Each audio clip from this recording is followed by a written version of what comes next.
Good. Let's talk about what it means to be a tantric woman, the art of loving for a woman. I'm just going to make sure I have my notes here so I don't miss any points. So we've already talked about quite a bit of this, but I want women to understand that you have a path of coming into harmony with your sexuality. Many women and men have had shame, trauma, and guilt around their sexuality for a lot of reasons. We know that it can be societal, cultural, from our families, from our education, from our religions, etc. There are a lot of things out there that are making sex almost seem dirty, yes? So it's a path of healing your relationship with your own sexuality. And then the other side of that, on the darker side of that, is that there are also been many women that have been abused sexually. And so learning to heal and come back to a place of loving your own body, honoring yourself as a goddess, and finding a way to come back to your power, your sexual power, which is an important part of being a healthy human being. Both the Taoists, the Egyptians, the Hawaiians, the Indians, the ancient tantric teachings have all stated that this is a necessity for health. Sexual activity is part of a healthy lifestyle. So it doesn't mean you have to have sex to be healthy, but it can be a tool towards greater health, greater energy, and all the things that we've been talking about. So for women, it's really about trying to understand how to get through the shame, the guilt, and the fear. And one of the ways that we do this is by looking at our thoughts. It's our thoughts and our beliefs that are creating our reality. And if we believe that sex is dirty, or that it's something that I shouldn't be doing, or any of these negative perspectives about sexuality, then if we want to free ourselves from that, we have to look into our own minds and our own beliefs and eradicate or alleviate, bring the light of consciousness to the programs that are keeping us limited. So part of this path is the own self-analysis, as we were talking about, looking into your own mind and belief system. Because guys, this is what actually creates what you see. You see what you believe, not you believe what you see. It's the other way around. What you believe creates what you are manifesting as your movie of your consciousness unfolding before you as your life. So you have a choice to be able to let go of programs, but it's not necessarily easy. But if you don't start to do the investigation, you will not be able to find the beliefs that are holding you back from stepping into your full femininity and your full sexuality. Now, another thing that's important for women is to learn to receive pleasure. You know, I think a couple women here yesterday mentioned to me that they are really good at giving, but it's hard for them to receive. Well, again, go into finding out, why is that? Was it a relationship in my childhood with my parents or my family or teacher or friends?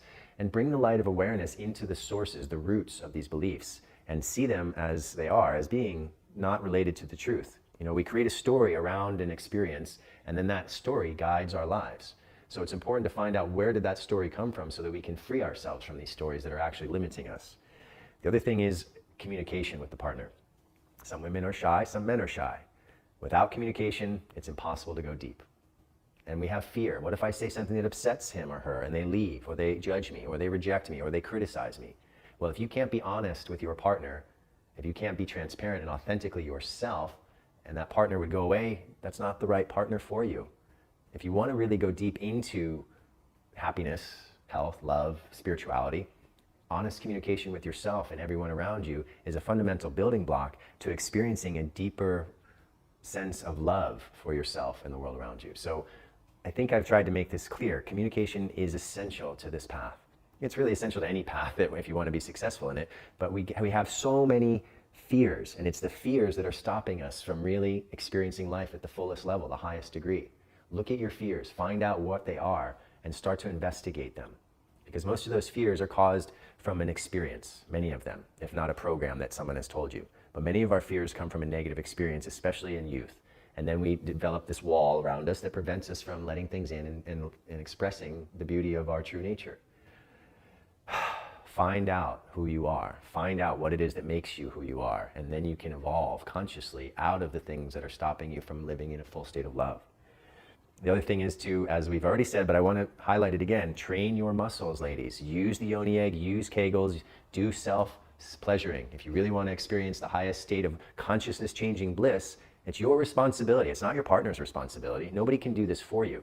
You have to master your own body and mind to step into your full power. You can't wait for your partner to facilitate that for you. He can be part of the journey, or she can be part of the journey, but you are the one driving your own car. You are the one who's in charge of your life experience.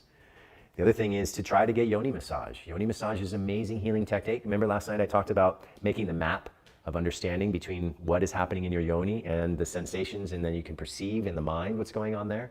Yoni massage touches every part of the yoni, awakens, releases energetic blockages, and allows you to get that full conscious connection to your body.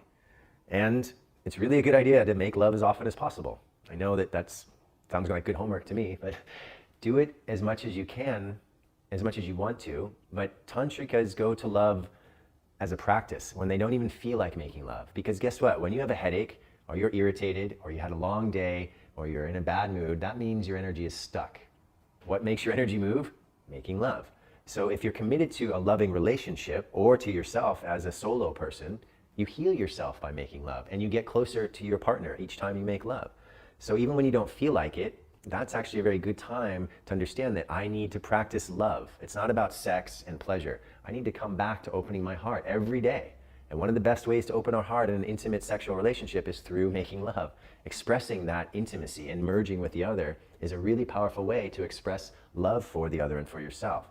So tantrikas use love as a practice. That sounds like a dry word. We can call it as a play, as a dance, whatever works for your understanding, but go into that daily practice. You know, I have partners in the past where every day, no matter what the day is made of, we make love for 5 or 10 minutes in the morning. So we connect. And then we go out of the day with a happy feeling of love in our hearts and in our bodies. That's way better than, I'm pissed off, we got in an argument last night, and we stay in that space longer and longer and longer, and the wall, the division between us gets thicker and thicker. So keep this as a commitment to yourself. Have the communication with your partner and say, we are making this part of our daily ritual because it helps us. And we know it helps us. And even when I'm angry or upset, we can still do that spooning meditation and at least come to a place of connection. Because what's getting upset, we talked about it, the ego and the mind. But love has a healing, soothing, calming, balancing effect on us. So you have to make that a technique in a way to come back to that state of balance. Then it's also on the tantric path, if you're on this path with your partner, supporting your man in learning to control his ejaculation. Because if a woman's like, oh, I want him to ejaculate, well, the guy will never stop ejaculating. A woman can make it happen, you know, the right sound, the right movement. Those goddesses have more power than we do men. That's why in the tantric journey, we start to worship the goddess and understand the blessing that she is giving us by receiving her energy, which is so incredibly strong.